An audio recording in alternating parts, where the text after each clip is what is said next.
Dans l'épisode de Demain nous appartient du mardi 12 juillet 2022, Karim, Sami Garbi, est en colère. Il a appris que Brunet, Farouk Bernouga, a fait une offre à Alexandre Brasseur, pour racheter le mât et le pense responsable des actes de malveillance perpétrés là-bas. Selon lui, Brunet a saboté le mât pour pouvoir le racheter à bas prix. Anna, Maud Baker, lui conseille d'oublier tout cela et de rentrer se reposer, mais Karim ne veut rien entendre. Il fonce chez Brunet et l'accuse d'avoir saboté le mât pour mettre la main dessus. Sans surprise, Brunet nie en bloc, prétextant avoir simplement profité d'une opportunité lorsque celle-ci s'est présentée. L'accusant d'avoir causé l'accident de Judith et le sien, Karim lui promet de le remettre en prison. Après le départ de Karim, Brunet appelle Sophie Novak, Carole Bianic, et se rend au commissariat avec elle. L'avocate fait remarquer à Martin que Karim n'avait aucun mandat pour aller interroger son client, ce qui s'apparente à du harcèlement. Après avoir promis de parler à Karim, Martin en profite pour interroger Brunet sur ses finances.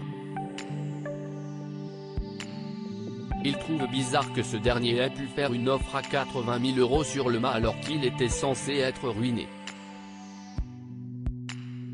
Brunet prétend avoir trouvé des investisseurs prêts à lui faire confiance mais refuse de communiquer leur nom.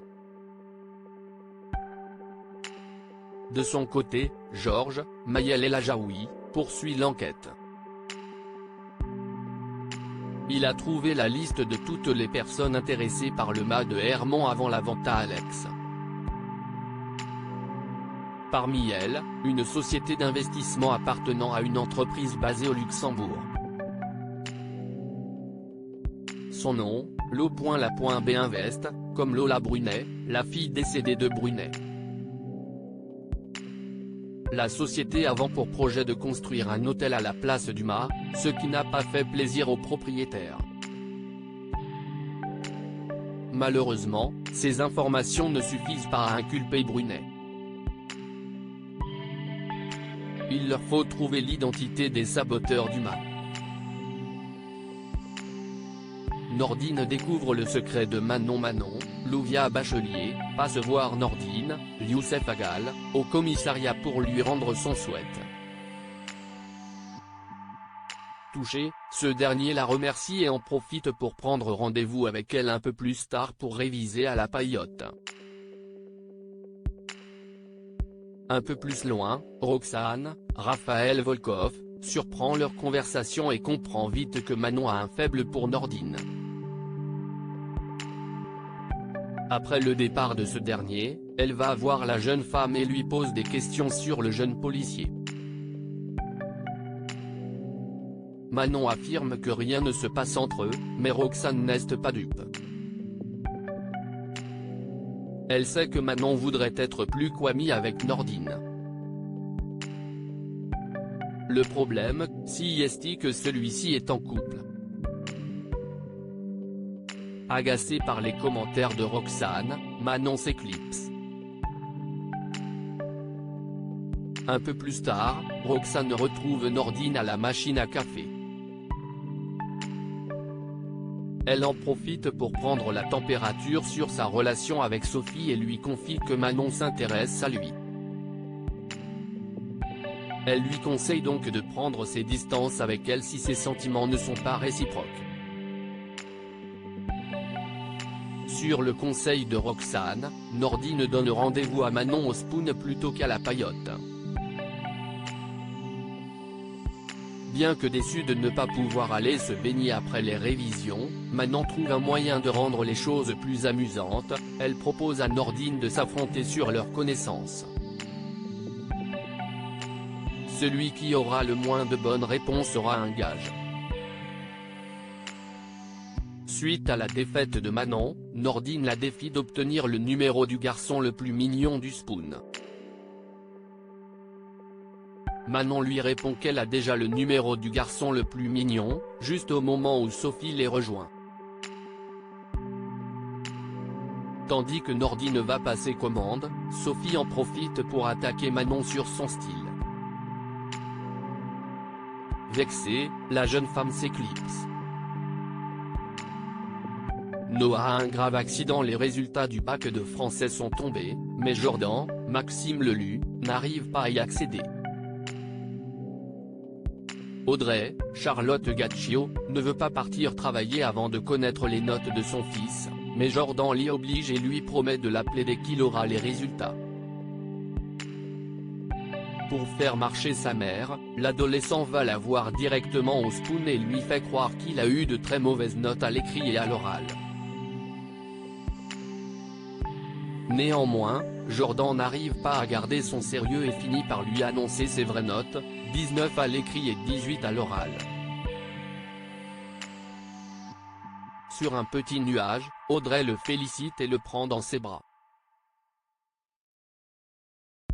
Plus tard, Jordan rejoint Jaya, Nastasia Kruge, à la paillote et tombe sur le haut, Emmanuel Moir. Ce dernier le félicite pour ses notes en français et précise qu'il a obtenu les meilleurs résultats de tout le lycée. Cela fait de lui le major de sa promo. Au spoon, Audrey vante les exploits de Jordan auprès de Bart, Hector Langevin, mais le jeune homme n'est pas réceptif. Toujours très abattu par le décès de Louise, Alexandra Naoum, il lui confie passer ses nuits à pleurer et ses journées à penser à elle. Et lorsque Louise lui sort enfin de la tête, c'est à sa mère, Flore, Anne Caillon, qu'il pense, et au fait qu'elle est devenue folle tant elle était triste. Audrey cherche à le rassurer, mais rien n'y fait. Bart sait que les médecins bourrent sa mère de médicaments et qu'elle n'ira jamais mieux. Dévasté, il se sert un verre et le vide d'une traite. De son côté, Jordan va travailler au MA et annonce ses notes de français à Judith. Impressionnée, la jeune femme le félicite, mais leur conversation est vite interrompue par Noah, Tristan Jérôme, qui les somme de se remettre au travail. Un peu plus tard, Noah présente ses excuses à Judith pour son comportement. Il a du mal à la voir se rapprocher de Jordan, même s'ils ne sont qu'amis. Même si leur histoire est terminée, il avoue avoir beaucoup de mal à passer à autre chose, d'autant que Judith et sa famille sont tout ce qui lui reste. Touchée, Judith souligne que le lien fort qui les unit existe toujours. Elle s'approche pour l'embrasser mais se ravise et lui propose d'aller boire un verre le soir même. Un peu plus tard, Jordan surprend Bart en train d'errer au MA.